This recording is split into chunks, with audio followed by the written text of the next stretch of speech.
Welcome back here to Wake Up Call with Dan Tortora on wakeupcalldt.com, your one-stop sports shop, and on mixlr.com/wakeupcalldt. You're also watching and listening on youtube.com/wakeupcalldt, as well as on facebook.com/wakeupcalldt and on facebook.com/livenowdt, all inside of the Cafe Kubal studios. And I'm very happy to have back on the broadcast, but for the first time ever as an NFL draft prospect officially, and that is longtime Syracuse Orange defensive lineman Josh Black. Let's bring him in. Josh, how are we doing today? Hey, we're doing great. How are we doing? I'm doing well, man, and we're talking after Christmas and after your birthday, so Merry Christmas, Happy Birthday. I know it's the same day, but you were telling me off the air that Mom finally did right by you. Yeah, I appreciate that. I appreciate the warm birthday wishes and Christmas too. And yeah, Mom got me a little extra cake, extra food, just a little extra present too. So that was pretty funny. But it was really no big deal at all. But it was funny to see that my mom pays attention to social media and really took that into account. So appreciate you, Mom. Yeah, and let's shout out Mom for people that don't know her first name. Let's shout her out and why you think Mom has been such a big impact on your life. Yeah, Cindy Black right there. She's been the heart and soul of me, pushing me to do whatever I want to do. Always has her in the corner for me. Everything I do, she supports it 150%. And you couldn't ask for a better mother. So appreciate you, Mom. That coming here from Josh Black. Josh, you made the decision to come back to Syracuse last season after you could have left. You were granted an extra season of eligibility, as everybody was in the world of this pandemic. And gaining the free year, I saw you last year without fans in the Dome make a walk with Aaron Service and Kingsley Jonathan. I mean, some of those guys out there, everybody making this walk, wondering if this is going to be it, if this is, the last moment that I'm going to take walking across this field. And you did it with no fans there, but you still did that senior walk. How confident, or what was the percentage-wise maybe of you coming back or leaving at the end of last season? When you were making that walk in 2020, where were you at as far as whether you were coming back or not? To be honest, we didn't really know what was going to happen in terms of eligibility-wise at that time. Just a lot of uncertainty happening. So a lot of the older guys, we're in the same position, we're in the same boat right there. And if that happened to be our last game, we wanted to make sure that we got our last walk around the field, really soak everything in. And, it kind of just hit us near the last game when we were playing Notre Dame. There's a lot of meat left on the bone. Our job isn't finished here. This can help out the team. This can help us out personally. It can help us out as athletes, students, but also grown men in general. And I feel like that was the group consensus of why all of us came back to kind of pursue our last year there at Syracuse.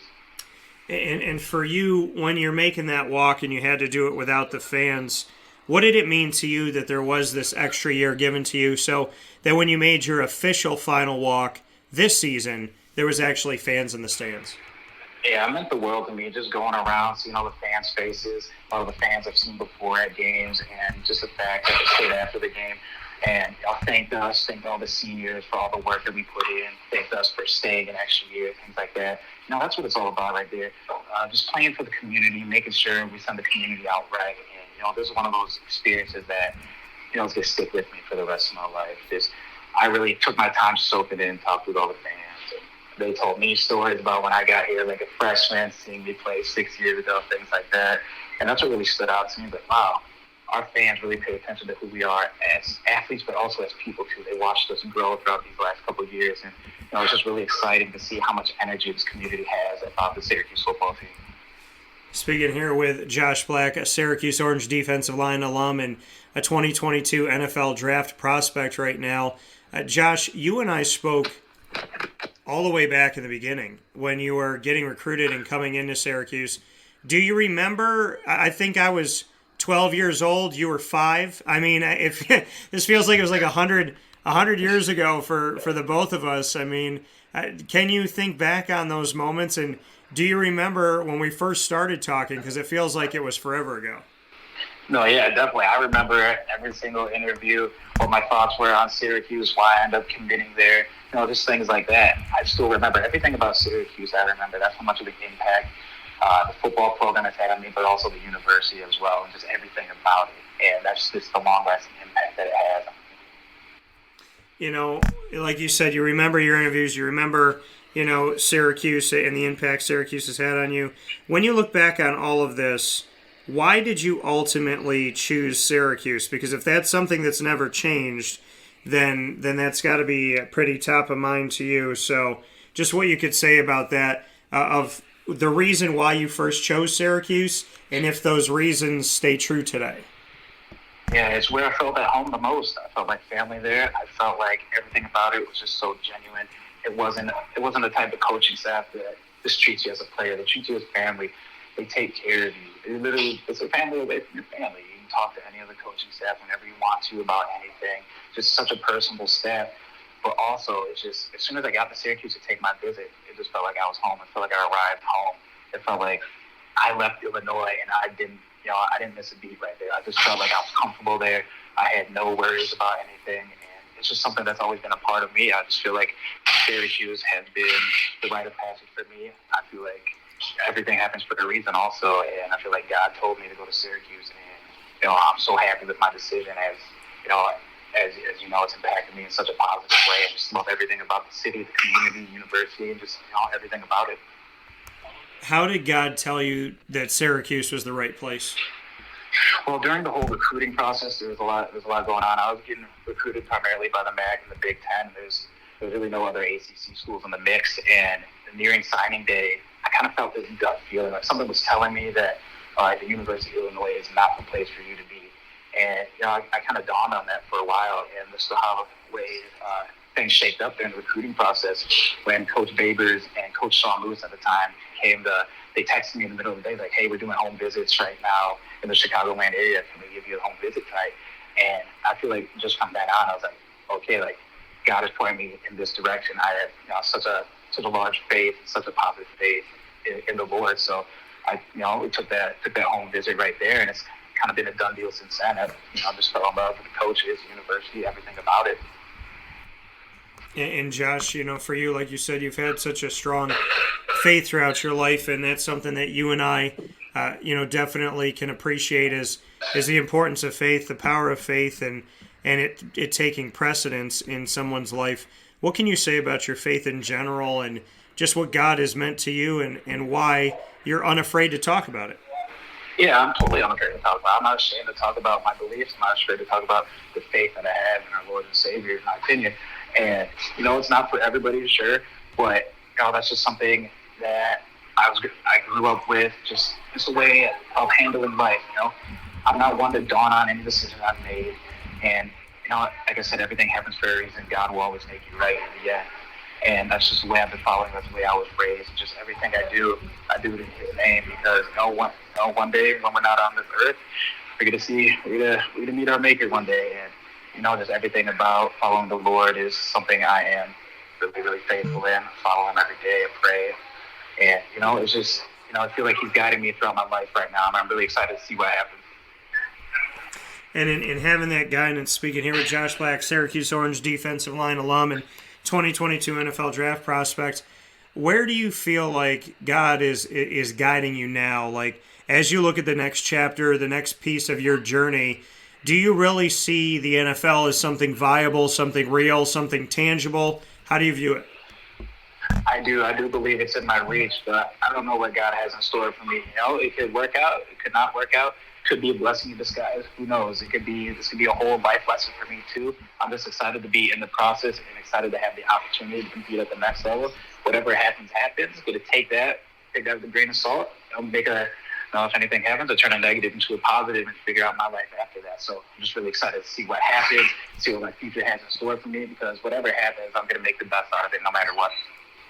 And that positivity that stems from your faith, how hard has it been to keep your positivity? And have you ever had a moment or two where you felt like it was shaken the most?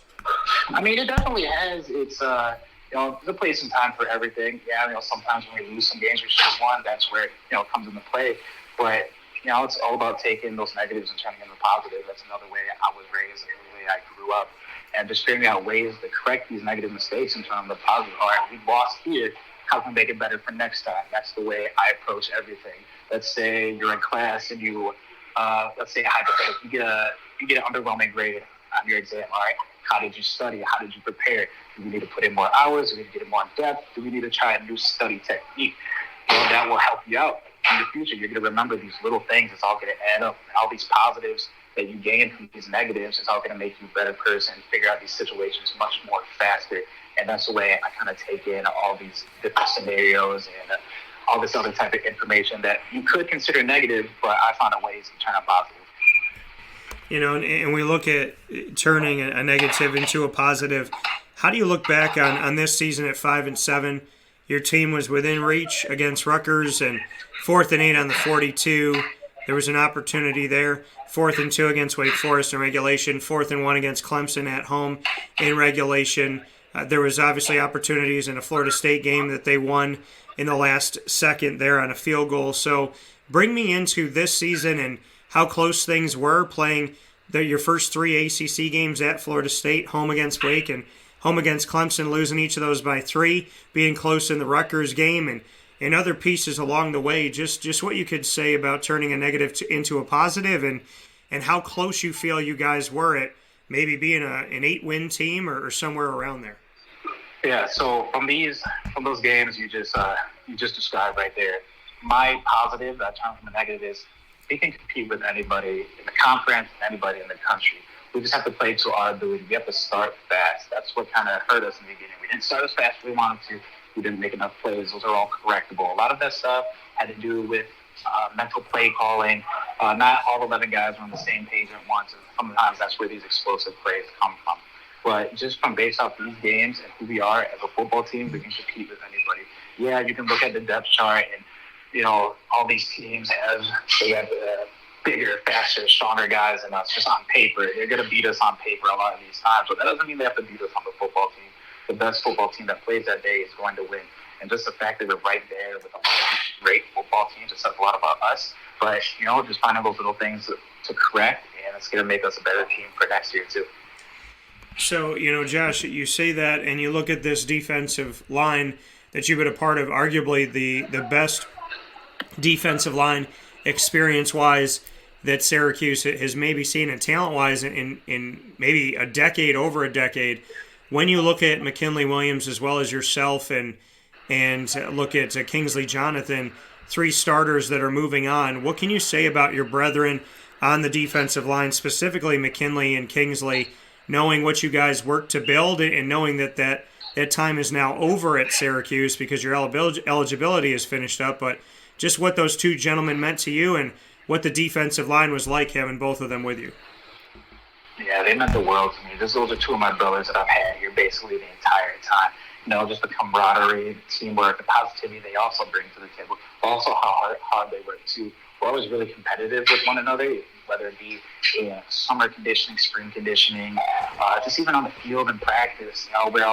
We kind of getting after each other, like, hey, I made more plays than you, things like that. But that also breeds that competitive nature that we have, and that's why I feel like we took a giant step forward this year on the defensive line. So it's really exciting to see it for all of us. Take this next chapter in our life, and they're going to do great things, and it's going to be really awesome to track all their progress. I'm just really excited to see what the future holds for them too. They're great kids, great personality, both smart, athletic, big. It's just one of those things you get the goosebumps thinking about. You play with them so long, and finally you get to see them go on to this next chapter of their life, and they're going to do awesome things. And as we look at that next chapter, for Syracuse and their next chapter on the defensive line, it's going to be them having to, go lean on some players that are going to be youthful now, and we look at that and look at this defensive line. And your thoughts on, as they step forward, who's left there on this defensive line unit as we look at it here with Steve Linton, who can play there. It can play in multiple places, but, you have an opportunity for him, as well as some of the other guys there. JT Gear, who's a young guy on the line. Derek McDonald, who's come in and been there. Terry Lockett, Caleb Okechukwu, as well as Elijah Fuentes Cundiff. Just what you could say about, these pieces of the line, because I know Caleb got some time out there, some ample time, and then we saw some time for Terry, some time for JT and whatnot. What can you say about the future of Syracuse's defensive line? And I'll tell you what, it is right. It is really, really awesome to see all these young guys compete and the crazy thing about it, watching them practice and compete, they're way further ahead than where me, Kingsley, Bear, and a lot of the other guys were being that young. I'm talking these freshmen, they have the physical capability right there. And once they get everything in tune, and watch out, like this D-line, like I'm talking about right now, hair stand up, this D-line is going to be good within the next couple of years. They're going to take that step each year. They're mature, they compete. They're all about their business. They're really, like I said, they're really mature for the age. That's what really stands out to me is they love getting that extra work. They don't make excuses. They just go out there and work. And that's something that you think, a freshman needs to take time to develop and really use that redshirt year to really figure out who they are. But these guys already formed their identity. Everyone figured out what their moves are, how well they move, how strong they really are. And just, it's going to be awesome to see. Like, I'm hyped up for it. One of the guys that I'd love to get your thoughts on, Cody Roscoe, just what he's done coming up the way that he is, coming into Syracuse and transferring in, having an opportunity, and then this year in just a few games had already eclipsed his sack record for a season that he had. He was consistently strong this year, was very helpful getting to the backfield and getting after the quarterback. Just what you could say about Cody Roscoe and why an NFL team should look at Cody, knowing how well he's come up in the very recent past here and this season. I mean, he was leading the team in sacks. He was doing things this year that were showing that he made a massive jump from last season to this season. What can you say about Cody Roscoe? Cody, having him in addition to our program has been phenomenal for us. Just the energy he brings, whether it's to the game, to the practice, he's always hyped up about something, and he makes plays. He's productive. Yeah, you look at him on the depth chart, you're like, oh, wow, this guy doesn't look like your stereotypical defensive end. But he plays with great leverage, speed, and technique. That's what sets him apart. He knows what he's good at, and that's what he keeps on doing. He doesn't try to get all fancy. He's going to weed out your technique, and he's going to make himself better than you. And just watching it on film, it's like, wow, he knows what he's doing right there. He's so knowledgeable, too. He's been part of the game a long time now. And an NFL team that gives him a chance, they won't regret it. He works his tail off day in and day out. He will make your team better. Like, mark my words. Wherever you put him, any position you want to play, you could be a linebacker, defensive end, anything. He's going to excel at the position because he works his tail off. Great effort, but also knows technique. And it's going to be really awesome to see what opportunities he gets at this next level. And Kingsley Jonathan, I had the opportunity to ask him his thoughts about you. So I'd love to know your thoughts about Kingsley personally, on the field and off the field. Bring me into your relationship with Kingsley Jonathan. Yeah, Kingsley's a brainiac. He knows he's the type of player that calls out the plays before they happen. He's always been this smart football player. He understands play concepts. He understands whether they're going to get run, whether they're going to get passed. He pays attention to these small details. He sees the offensive lineman. He can tell when they're leaning back, leaning forward. Are they looking a little bit heavy? Are they going to pull? Things like that. He's really, really, really detailed in those small things. And, that's what separates him on the field and off the field. Obviously, we all know he's a great student, and that translates on the field as well. He's one of those guys like, hey, after practice, can you watch my get up right here? Do you see anything? I'm like, oh, yeah, your foot's cocked a certain way. It's like there's those small details like that makes him stand out. And, obviously it helps. He's crazy athletic for his size, too. And just, overall, he's a great human being, but also a great football player, too. That's my brother right there, day in and day out, always with him. And you brought up McKinley Williams before. You brought up Bear. Just, what you think Bear brings to the table as well as he's finished up his time at Syracuse. And Bear brings that physicality and has that mean streak to him. At the point of attack, he's really strong. Gets that punch and he gets penetration. But also, he's freakishly athletic for his size, too. And, he just brings that certain edge to him, brings that attitude about him. Yeah, he's a little bit quiet off and on the field, but, man, is he loud when he starts laying his hands on guys. And, all of our D linemen have a certain aspects to them, which makes all of us different, right? And that's the cool thing about football. It's like a melting pot of different cultures, different backgrounds, different personalities, and that's why I think college football is the coolest thing in this world. That coming from Syracuse Orange defensive line alum Josh Black, who's a 2022 NFL draft prospect, telling you about his brethren, and we'll talk about him momentarily and his thoughts on himself. But before we get to that, Josh, your defensive line coach, he was overseeing the whole defensive line Then he went specifically to D tackles, then back to overseeing the D line. Your thoughts on Vincent Reynolds as a coach and as your position coach? And secondly, how surprised were you that after overseeing what I think arguably was the best unit on the team, that he was let go after this season?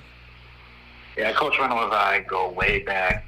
I'll do anything for that man. Whether he tells me to run 500 miles any time of day, I'll do whatever it takes. He's done countless amounts of things for me, just helping me out as a player, but also as a man too. It's just, I saw him as a role model for me. Just everything he did was so inspirational. Yeah, obviously I was a little bit surprised, they let him go, but that's the thing with coaching. You don't know what's going to happen at the end of the season. And yeah, it's just one of those things where it's like, man, that's my guy right there. I've been with him so long, but that's the profession of the game right there. And he's going to find a great job somewhere else. And obviously, I'll wish him the best of luck wherever he goes because he's going to do great things. He's getting better and better every day, too. That's the cool thing about having a coach like him. As he gets better and better every day, the D-line gets better and better every day, too. And that's the type of motivation he brought to the defensive line room. And I'm excited to see where he ends up next because he's going to do great things, too. That's, like I said, that's my guy since day one right there, Coach Reynolds. And I'm really excited to see what happens for him as well. Josh, how did Vincent Reynolds make you a better player specifically? Oh, yeah, in the beginning, he was really, really hard on me. As a true freshman coming in, you kind of get just thrown right to the back of the depth chart right there. You have to work your way up. And as camp started to progress, he understood who I was as an athlete. I have long arms, long legs, but also strong too. So he figured out ways to help me out on the field. It's how to translate your certain body type and what type of player you're going to be. Are you going to be more of a run stuffer? Are you going to be a pass rusher? Things like that taught me how to use my body more to my advantage, how to use more leverage because I have such a unique body being my size and length frame, and that's the little things he teach me on and really detail me on and really coach me up really hard in the beginning to make sure I got the best abs that I could. So that's, and you becoming the player that you are, Josh, you've been very humble with everything, and you've obviously worked very hard to get to where you are today. Where have you seen yourself, like you said, when you're a freshman, you get thrown to the back of the depth chart, you're on the bottom, you got to work your way up. Who were you when you came to Syracuse, and who are you now as far as the man off the field and then the talent on the field? Because NFL teams are going to be looking at the man that you become and the player that you become. So how would you describe both of those things? Coming in, I would say I was really hesitant. Didn't really know what to expect. Didn't really have a lot of positivity. Didn't have a voice back then. But now, just where I am now, the way I developed as a man, I take care of my business. I try to make sure everything is perfect. We all know there's no such thing as perfect, but I try my best to make sure everything is perfect. Whether it's schoolwork, whether it's making my bed, things like that. Those are the small details that hopefully translate to the next level as well. So it's going to be really interesting to see what happens. It's just on the field, I pay really close attention. I take coaching extremely well. It's just a little things like that these little skills and traits that I've developed these last couple of years I've been playing here at Syracuse of what made me just a better athlete and also a better man on and off the field. So, yeah, we'll see what happens for sure. There's a lot of crazy questions that sometimes get asked during the combine and during the NFL draft process and whatnot. So I'm going to throw a few at you that I'm just going to create in the moment. I haven't written them down, but I'm just going to throw these questions at you, pretend that I'm an NFL GM, and let's see what we could do with this. So the first one is you're on a ship, and the ship has a leak in the bottom part of the ship. What do you do to, let's say there's 1,000 people on the ship that are guests. So do you tell the guests? If you do tell them, what do you tell them? And how do you assess the problem of the leak on the bottom of the ship while you're the captain of the ship? Well, first I have to alert everybody right away. There's a leak. We can't hide any of this information that could harm them also. I'm going to figure out what materials they have to possibly fix this ship. If not, we're going to have some type of backup plan. Hopefully we already have something installed for that. Whether the ship is going down or not, we have to get the safety rafts out, things like that. We're going to have 3 to 4 backup plans right there. Everything might not go as planned, but as long as we alert everybody, make sure they're aware of the situation, try to fix the situation, whether we patch it up, and if we can't, we go to plan C right there. We're always going to have a backup plan and make sure that everybody's as safe as possible. I love that answer, and that answer, I think, has a lot in it to describe the type of person you are. The next one is, where in the world do you feel, if you could go anywhere to help anybody right now, where would you choose to go? If you could go on missionary work anywhere in the world, where would it be and why? It would be probably somewhere in Africa. That's where my family roots are from, being on my dad's side of the family. Times are really hard, for them over there in a lot of places. And just overall culture it brings and helps give back to the culture that, made me who I was. And so I just feel like doing that just around villages and around different neighborhoods too. I feel like that means the world to me, just to give back to all the communities that help pave the way for us over here in America too. So that definitely be somewhere. Single greatest mentor in your life and why? It'd be my older brother, Ben Black. He's a graduate assistant at Indiana University. He's assistant D-line coach there. And he basically paved the way for me being an athlete, being a football player. My junior year of high school, he kind of sat me down and said, listen, you have the body, you have the mentality, you have the athletic capability to do great things. You can get college paid for free. And that, since right there, I put my foot down, I started working my tail off, and great things happened. And so for that, I can't thank him anymore. Every day he asks me, I'm going to do it. He's the number one reason why I'm in the spot I am today. That coming from Josh Black. Josh, final points here on Wake Up Call inside the Cafe Kubal studios with your host, Dan Tortora. Before I let you go, taking a look at Dino Babers as a coach, your thoughts on him. You've been with him since the beginning, and just what your take is on him as a coach overall, and what your thoughts are on Syracuse's decision to keep him for a 7th season coming up this year. Coach Babers is a great coach, outside and outside the field, really knowledgeable, brings a lot of experience to it, and he knows how to get things done too. And bringing him back for the 7th year, I feel like this is the year we're starting to figure out everything. The coaching staff, everything's trying to get set in stone right there. Got the recruits we need, and overall, couldn't say enough great things about Coach Babers and how blessed I am that he gave me an opportunity to play here at Syracuse for him, and it just means the entire world for me. So whatever he does, I'm going to 100% support it, and that's my guy since day one also. And it's exciting to see what the future holds for him. And he's gonna rally the troops for next year, and he's gonna get the job done for sure. Defensive coordinator Tony White, just what he's meant to you. You've seen a changing of the guard on the defensive side, the 3-3-5 instituted a couple seasons ago by Tony. What has Coach White done for this team, in your opinion, and what does he mean to you? Coach White is one of those coaches that came in from day one when we hired him and just made an impact right there. Just his positivity, the way he carries himself, the attitude, but also the work he does on and off the field too. And just the fact of all the trust he has in his defensive players. He gives us the flexibility to edit some play calls here and there. He asks us, what do we see out there? Because he knows I'm playing the game. Not everything is the same watching on film and in the game itself. If we're getting gashed up by a certain run, he's going to ask us, all right, what's our opinion on this? How should we make this better? He really gets the players' input and then modifies some of the play calls based on that. And that's why I feel like makes him such a great coach. He trusts his players, and we trust him just as much too. And Josh, back in 2017, you talk about your faith in God and the importance of that and all. That season you played in 4 games and went down due to an injury. Now looking back on it, having gotten to play this past season of 2021, was it a blessing in disguise because the injury back then in your 2nd season at Syracuse allowed you to spend some extra time in Syracuse? So how do you look at that? Yeah, I wouldn't even call it a blessing in disguise. That was an overall blessing right there. That season right there gave me the opportunity to take that redshirt year, get faster, stronger, get more smart about the game of football, but also gave me the opportunity to have that extra COVID year. And from there, I got an extra year from that too. And that was just an overall blessing. I got to finish my master's degree. I got to spend more time with the team, develop myself as a person, develop myself as a player too, and just overall gave me another year to stay in Syracuse. So it was one of those blessings that happened, and definitely can't take for granted. Yeah, I got injured, so what? But that ultimately, set me up for things much greater. And I can't thank it enough for what happened there. Not that I try to sound like that, but yeah, I'm glad that happened, and I feel like that's God telling me that, things are going to, improve, things are going to get better, things of that nature too. So those are one of those situations that, you got to be thankful for. You can't look back on it and say, oh man, I missed a season. No, that season right there gave me 2 extra seasons if you think about it that way. So it's just awesome.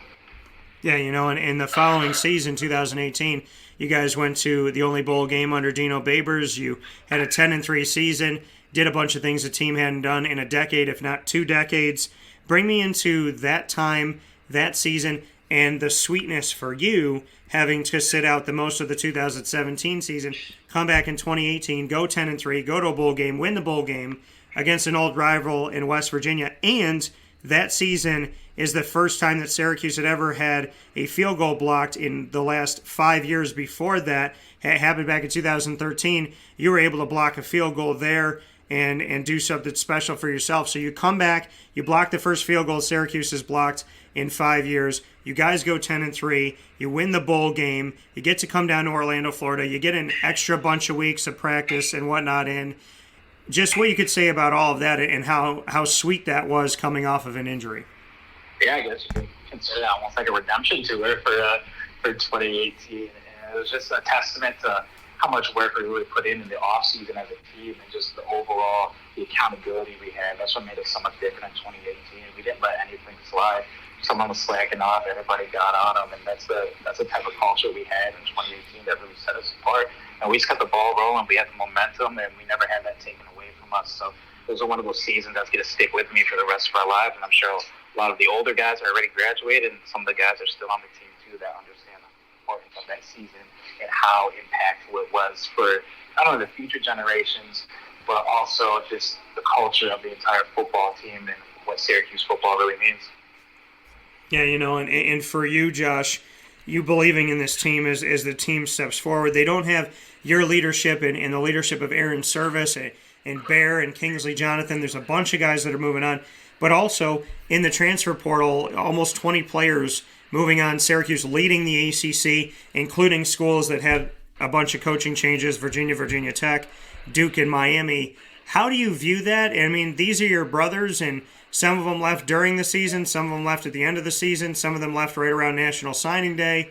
How do you view the fact that Syracuse is losing almost 20 players, and a bunch of these guys had seen playing time, and guys like Jeff Canton-Arku were right behind you, playing there at the linebacker position. Curtis Harper was there with you on the defensive line. When you see a team have around 20 players heading to the transfer portal, what does that do for the future of Syracuse football, and how do you kind of view something like that, knowing that these are guys that had lockers that were right by you? Yeah, those are just one of those things. They're grown men, and they're going to make grown men decisions. That's the game nowadays, is figure out where you really want to end up. And you see the transfer portal getting larger and larger. So that's just the way college football is heading right now. But no ill will against them. They have to do they feel like it's best in their decision. So I'm obviously not going to put them down or anything. Like I said, they're grown men. They're going to make grown men decisions. And obviously, I wish them the best luck in whatever they do, and I'm going to support them 100%. As a man, we got to do what we have to do to get things done. And if they feel like they have to transfer to make that happen, they can do that. And, as long as they don't regret any of the decisions, as long as they find positives from negatives, they're going to turn out just the way they want it to. And I'm going to support them. I'm going to give them backup whenever they need it. They can call me, text me, they can page me, any of that good stuff. I'm going to make sure that they try to give themselves the best possibility they can to make the things they want to happen.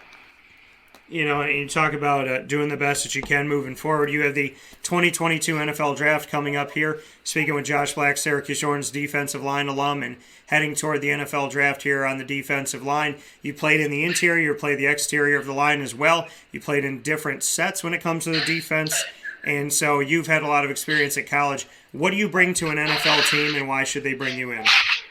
Yeah, so first off, I bring a lot of experience. I've been in many different defensive systems. I've played all over the defensive line. Nose tackle, 3 technique, 0 technique, 5 technique, 6, 4-eye, wide 9.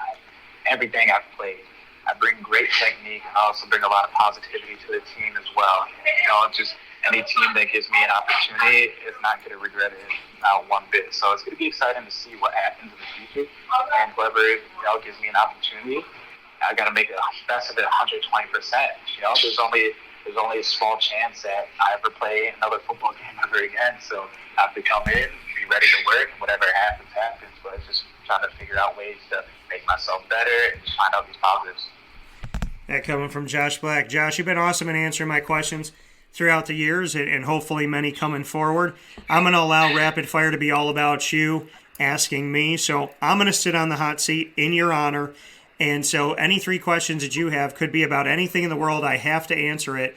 But like I said, you've been so great in answering my questions over the years. And so now I'm going to put myself on the hot seat. You can ask me 3 questions. What do you got? All right, number 1. If you could only survive off of one food for the rest of your life, what would it be and why?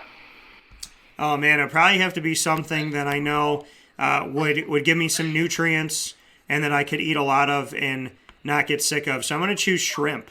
I think I would have shrimp. Okay. No, that's a respectful answer. I think you can do a lot with that. Yeah. All right, let's see. Number 2. What is your favorite hobby, and how did that come across? Like, what type of hobby is your favorite? What do you do when you're offline? What do you do when you're not talking to anybody? What's your number 1 go-to hobby? I would have to say I got a bunch of them, but I would have to tell you it's music. I would have to tell you it would be singing. I've been singing since I was 3 years old, so I would probably tell you writing songs and practicing my craft at singing as well. Oh, wow. Okay. And number 3, if you could choose one superpower out of super strength or super speed, what would it be? Oh, man, super strength is a great thing, but my favorite DC character is the Flash, so I'd probably have to go with super speed. It would allow me the opportunity to get to a lot of places quickly, and if I can run as fast as the Flash, I could run over water, which means I could go see my family in Italy and Spain.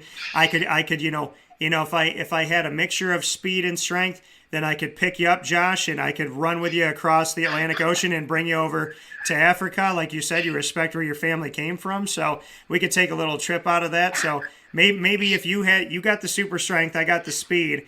If we work together, maybe we could get across the ocean pretty quick and get to do what we want to do. I'd like to answer the dynamic duo right there. That's right, man. Yeah, I got to give you some credit, too, because The Rock showed you some love about your ability to be a big man and jump in and flip off of a wall. That is one of the most awesome videos I've ever seen in my entire life.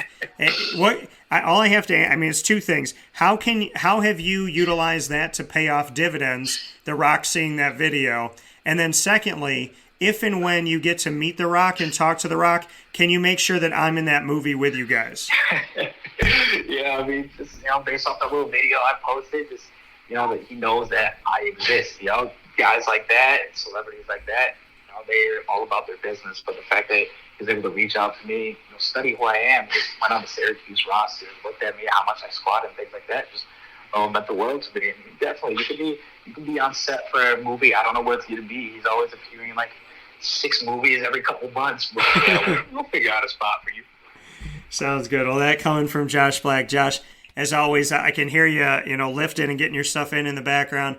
Love to have you back on the show as we, get close to different things coming up, including, your opportunity for Pro Day and the NFL Draft and whatnot. But you've always been great to me, and it was fitting, the last day of the season this season, that not only did I get to talk with you in the press conference, but when I walked out of the dome, I walked out with you and gave you a hug. So thank you for all the moments, and they're only just beginning, I hope, for you. And I would love to have you back on the show, but I want you to know that it will always mean something to me that I got to walk out of the dome with you on that final day. Yes, sir. I appreciate everything you've done for me. I really do, from the bottom of my heart. I appreciate all your support, just the fact that you always reach out, make sure I'm okay, and just everything you do just for the community as well. I appreciate you. Always, man. So take care of yourself and have a good time. The next time you got a video about jumping off of something or lifting or throwing something, let me know. But maybe we could do that. Maybe you can pick me up and throw me and see how far I can go, like through the goalposts. We'll have a little padded thing down in the end. Then The Rock and Kevin Hart can appreciate it. So. Yeah, I used to be some shot put back in the day, so we can make it work. Yeah, we'll see what we can do. But as always, Josh, much love. I appreciate you. Shout out to your mom, Cindy, who's always been good to me as well. And God bless as always. I can't wait to talk to you again. Yes, sir. Much love. I'll catch you soon. All right, take care. Yes, sir.